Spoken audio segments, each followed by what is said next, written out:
कुरुक्षेत्र की युद्ध भूमि। भगवान श्री कृष्ण के उपदेशों ने अर्जुन के मन को नई दिशा दी थी। उन्होंने कर्म का रहस्य जाना, भक्ति का महत्व समझा, भगवान के विराट स्वरूप का दर्शन किया। अब उनका हृदय पहले से कहीं अधिक शांत था। लेकिन ज्ञान की यात्रा अभी समाप्त नहीं हुई थी। अर्जुन के मन में एक और गहरा प्रश्न उठा, एक ऐसा प्रश्न जो हर युग में मनुष्य को परेशान करता आया है। मैं कौन हूं? क्या मैं ये शरीर हूं या शरीर के भीतर रहने वाली कोई और सत्ता? अर्जुन ने विनम्रता से पूछा, हे कृष्ण, मैं जानना चाहता हूं कि प्रकृति क्या है, पुरुष क्या है, ज्ञान क्या है और वह क्या है जिसे जान लेना सबसे आवश्यक है। भगवान श्री कृष्ण मुस्कुराए।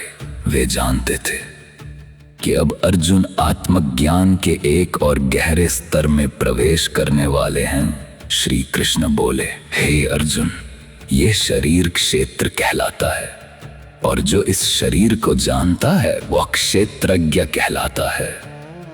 अर्जुन ध्यान पूर्वक सुनने लगे। भगवान आगे बोले, जिस प्रकार किसान अपने खेत को जानता है उसी प्रकार आत्मा इस शरीर को जानती है। शरीर बदलता रहता है लेकिन आत्मा सदा एक समान रहती है।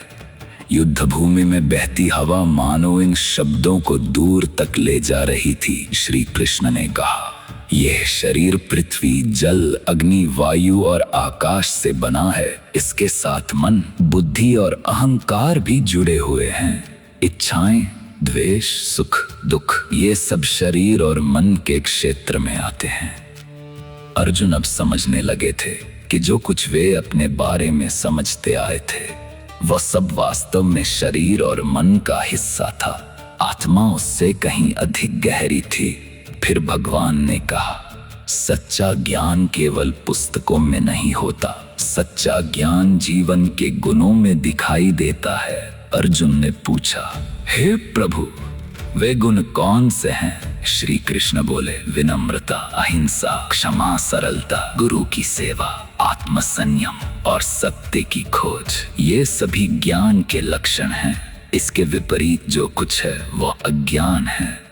अर्जुन के लिए ये एक नई समझ थी। ज्ञान केवल जानकारी नहीं था, ज्ञान जीवन जीने की एक अवस्था था। फिर श्री कृष्ण ने उस परम सत्य का वर्णन किया जिसे जानना सबसे आवश्यक है। उन्होंने कहा, परमात्मा सबके भीतर है। उसके हाथ और पैर हर जगह हैं, उसकी आंखें हर दिशा में हैं। वह सब कुछ देखता है और सब कुछ जानता है। फिर भी वह किसी एक स्थान तक सीमित नहीं है। अर्जुन विस्मित थे। भगवान आगे बोले, परमात्मा सभी प्राणियों के भीतर स्थित है। वह बाहर भी है और भीतर भी, वह दूर भी है और निकट भी, वह अविभाज्य है। फिर भी प्रत्येक जीव में उपस्थित है। अब अर्जुन समझ रहे थे कि आत्मा और परमात्मा का संबंध कितना गहरा है। फिर श्री कृष्ण ने प्रकृति और पुरुष का रहस्य समझाया। उन्होंने कहा, प्रकृति सभी कार्यों का कारण है, शरीर और संसार उसी से बने हैं, लेकिन आत्मा केवल साक्षी है। वह देखती है, अनुभव करती है, लेकिन वास्तव में कर्म नहीं करती। अर्जुन के भीतर जैसे एक नया प्रकाश जाग उठा। उन्हें समझ आने लगा कि जीवन की अधिकांश पीड़ाएं शरीर